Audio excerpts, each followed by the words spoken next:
Class 10 board exam के point of view से बच्चों ये काफी इंपॉर्टेंट क्वेश्चन है। ये मोस्ट इंपॉर्टेंट पीवाईक्यू में काउंट किया जाता है। लगभग हर साल आपके किसी ना किसी पेपर सेट में आपको ये देखने को मिल जाता है। सो बच्चों क्वेश्चन क्या है? A circle touches all the four sides of a quadrilateral ABCD, prove that AB plus CD is equal to BC plus DA। बच्चों यहां पर हमें क्या करना होगा, ये जो AB दिख रहा है आपको और ये CD जो दिख रहा है, इन दोनों का जो सम होगा, AB और CD का जो सम होगा वो AD और BC के सम के इक्वल है। बस हमें इतनी सी बात को प्रूव करना होगा। बस बच्चों हमें एक कॉन्सेप्ट को याद रखना होगा कि कोई भी दो इंटरसेक्टिंग टेंजेंट जो कि सर्कल तक की जो उनकी लेंथ होती है वो इक्वल होती है। मतलब जैसे कि हम ये कह सकते हैं कि AP और AS दो टेंजेंट है जो कि सर्कल तक इनका पॉइंट क्या है, point of contact P and S। तो हम कह सकते हैं AP is equal to AS, BP is equal to BQ, CR is equal to CQ, DR is equal to DS। मतलब कहने का जो इंटरसेक्टिंग टेंजेंट होगी वो हमेशा इक्वल होगी कहां तक उनकी लेंथ, जहां तक उनका पॉइंट ऑफ कांटेक्ट होगा। इसका मतलब समझ गए होंगे आप। तो इसके अकॉर्डिंग अगर देखा जाए बच्चों, इसके अकॉर्डिंग अगर देखा जाए तो AP इज इक्वल टू क्या होगा, AS। क्या मैं ये कह सकता हूं since the tangent from the intersecting point to the circle are equal in length. तो बच्चों यहां पर जनरली आप देखेंगे जो AP है वो हो जाएगा हमारा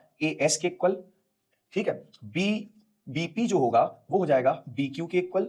ऐसे ही बच्चों जो DR होगा वो हो जाएगा DS के इक्वल, और CR जो होगा वो इक्वल हो जाएगा हमारा CQ के। ये हो गया हमारा फर्स्ट इक्वेशन, ये हो गया सेकंड इक्वेशन, ये हो गया थर्ड इक्वेशन और ये हो गया फोर्थ इक्वेशन। बच्चों अब हमें प्रूव क्या करना था, हमें प्रूव करना था AB plus CD is equal to BC plus AD। तो मैं क्या इसका LHS ले सकता हूं, LHS क्या होगा हमारे पास, LHS होगा AB प्लस CD। अब मैं इस AB और CD के जो पार्ट्स है, जैसे कि AB को दो पार्ट्स में डिवाइड कर रखा है AP और BP, तो इसको मैं दोनों पार्ट्स में लिख ले रहा हूं। सो AB को मैं डिवाइड कर सकता हूं AP प्लस BP में, प्लस CD को बच्चों में डिवाइड कर सकता हूं, CD को डिवाइड कर सकता हूं CR प्लस DR में, ठीक है। अब मैं क्या करूंगा, बारी बारी से AP जिस पार्ट के इक्वल होगा, जैसे कि AP किसके इक्वल है, AS के, तो मैं AS लिखूंगा। BP किसके इक्वल है, BQ के, तो BQ लिखूंगा। CR किसके इक्वल है बच्चों, CQ के, एंड DR किसके इक्वल है, DS के। सो बच्चों मैं नेक्स्ट लाइन में लिखने जा रहा हूं, AP किसके इक्वल है बच्चों फर्स्ट इक्वेशन में, AS, BP किसके है, BQ, CR किसके इक्वल होगा, CR होगा CQ के इक्वल, और ये हो जाएगा DS के इक्वल, ठीक है। सो ये हो जाएगा AB प्लस CD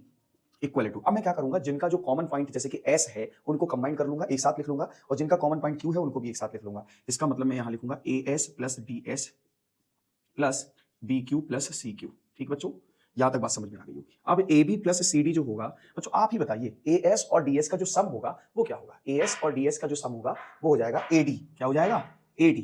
साथ ही साथ BQ और CQ का जो सम होगा, BQ और CQ का सम हो जाएगा बच्चों BC। सो हमें यही प्रूव करना था, यही हमारा क्वेश्चन था, यही हमारा प्रूफ था। So hence prove. बच्चों अगर आपको ये सॉल्यूशन क्लियर हुआ है तो वीडियो को लाइक करें, चैनल को सब्सक्राइब करें, साथ ही साथ बेल आइकन को जरूर दबा लें, और बच्चों वीडियो को शेयर करना बिल्कुल ना भूलें। Thank you.